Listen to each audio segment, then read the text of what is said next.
जब तक एग्जाम का टाइम टेबल नहीं आया होता है सारे बच्चे एकदम रिलैक्स होते हैं, चाहे वो एवरेज स्टूडेंट हो, चाहे वो टॉपर स्टूडेंट हो, चाहे एक फेलियर स्टूडेंट हो।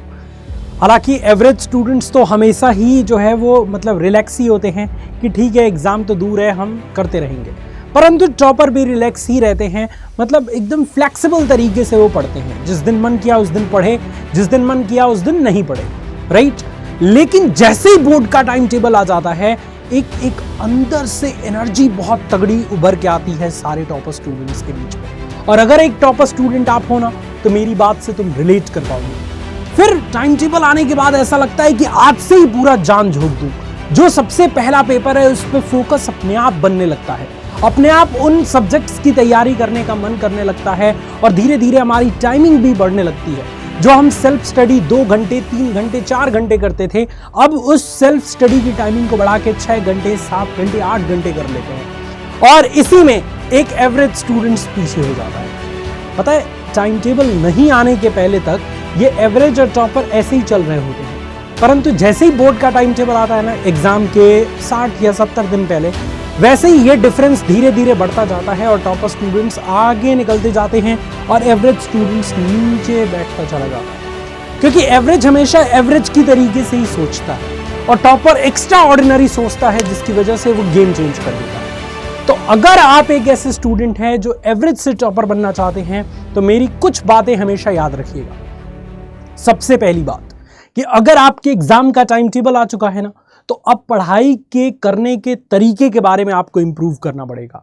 वो स्ट्रैटेजी अपनानी पड़ेगी जो स्ट्रैटेजी आपके लिए गेम चेंजर साबित हो।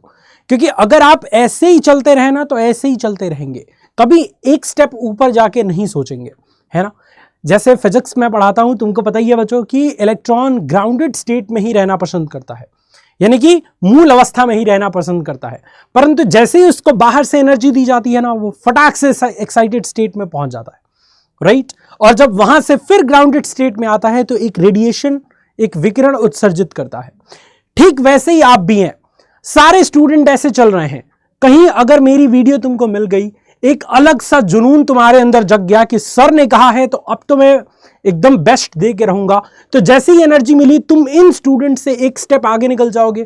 और जैसे ही तुम रिटर्न आओगे ना यहाँ पे, यानी फिर तुम्हारा मोटिवेशन शांत होगा, तो जो ये मोटिवेशन की वजह से तुमने एक्स्ट्रा पढ़ा है उसका बेनिफिट इन बच्चों से ज्यादा तुमको मिल जाएगा।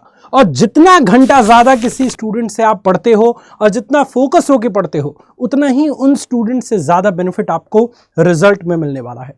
तो हर तरीके से अपने आप को इंप्रूव करो। अगर तुम्हारा पूरा सिलेबस तैयार है तो तुमको कॉपी कैसे लिखना है इसके ऊपर फोकस करो। अगर तुम्हारा सिलेबस अभी अधूरा है तो उस अधूरे सिलेबस को कंप्लीट कैसे करना है उसके ऊपर फोकस करो। अगर तुम्हें पढ़ा हुआ चीज भूल जाता है तो उसको बार बार रिवाइज करके उसको इस तरीके से कंप्लीट करो कि दिमाग में टॉपिक नाम सुनते ही एक्सप्लेनेशन आ जाए। कई बार पता है क्या होता था हमारे टाइम में, जब मैं 12th के एग्जाम की तैयारी करता था आपकी जैसे, तो मैं कई बार चीजों को भूल जाता था। फिर मैंने एक सोल्यूशन निकाला कि ऐसा क्या है कि मैं टॉपिक को देखते ही और इसका आंसर बोलने लगूं और इसका आंसर पूरा एक्सप्लेन कर दूं। तो कोई चीज समझ नहीं आ रही थी कि भाई ठीक है, हम उस टाइम में ऐसा माइंडसेट हमारा रहता है कि हम ज्यादातर चीजें रटते ही हैं, समझने के बाद भी उसको कंठस्थ करने के लिए हमें रटना ही पड़ता है। तो अगर आप एक ऐसे स्टूडेंट हो जो टॉपिक को याद करना चाहते हो, तो आप एक पेज पे एक चैप्टर के सारे टॉपिक्स लिख लो, एक बार उन सभी टॉपिक्स को देख के पढ़ लो और दूसरी बार से एक बार सिर्फ टॉपिक को देखो और बाकी याद की गई चीजें दिमाग में रिकॉल करने की कोशिश करो, बार बार याद करने की कोशिश करो बिना देखे। क्योंकि एक बार किसी टॉपिक का एक्सप्लेनेशन बिना देखे आपने कर दिया तो वो टॉपिक, इसका मतलब आपके दिमाग में बैठ चुका है, और बैठ चुका है तो फिर बस थोड़ी सी रिवीजन आपको फिर से उस चीज को याद दिलाने में मदद कर देगी। फिर आपको ज्यादा संघर्ष नहीं करना पड़ेगा उस टॉपिक को लेके। क्लियर है बात बच्चों? तो ऐसी छोटी छोटी स्ट्रैटेजी आपको बेस्ट करेगी। 5-5 दिन का चैलेंज लो ना बच्चों, 5 दिन का चैलेंज लो।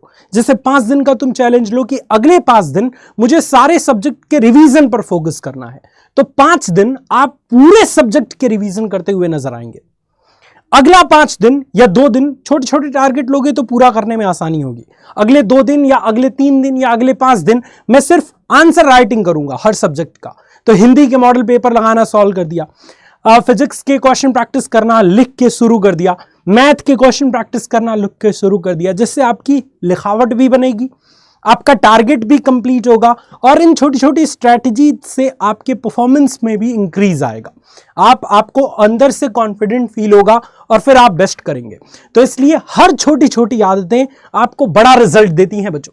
इसलिए छोटे टारगेट्स बनाओ, उसको अचीव करो ताकि अंदर से मोटिवेशन आपका आता रहे, क्योंकि बाहर का मोटिवेशन आपको 1 मिनट के लिए एक्साइट कर सकता है परंतु फिर वो ग्राउंडेड स्टेट में आपको लाके खड़ा कर देगा। परंतु अंदर से जो मोटिवेशन आएगा वो हमेशा आपको किक स्टार्ट देता रहेगा और वो किक स्टार्ट तुमको हमेशा चलाता रहेगा। सो इसी नोट के साथ इस वीडियो को हम यहीं पे एंड करते हैं। मुझे उम्मीद है कि इस वीडियो से तुम कुछ सीखे होगे और छोटे छोटे टारगेट बना के आज से ही अचीव करना शुरू करोगे। शुक्रिया ये वीडियो देखने के लिए। इस चैनल को जरूर सब्सक्राइब कर लेना, क्योंकि सब्सक्राइब किए रहोगे तो तुमको एग्जाम में इसी तरीके की हेल्प मिलती रहेगी। हमारे चैनल पे बहुत बड़े बड़े मैराथन्स भी होते हैं, सो चैनल को एक बार चेक करो। लाइव क्लासेस में तुमको हमारी सारी सब्जेक्ट्स की वीडियोस मिल जाएगी। जय हिंद।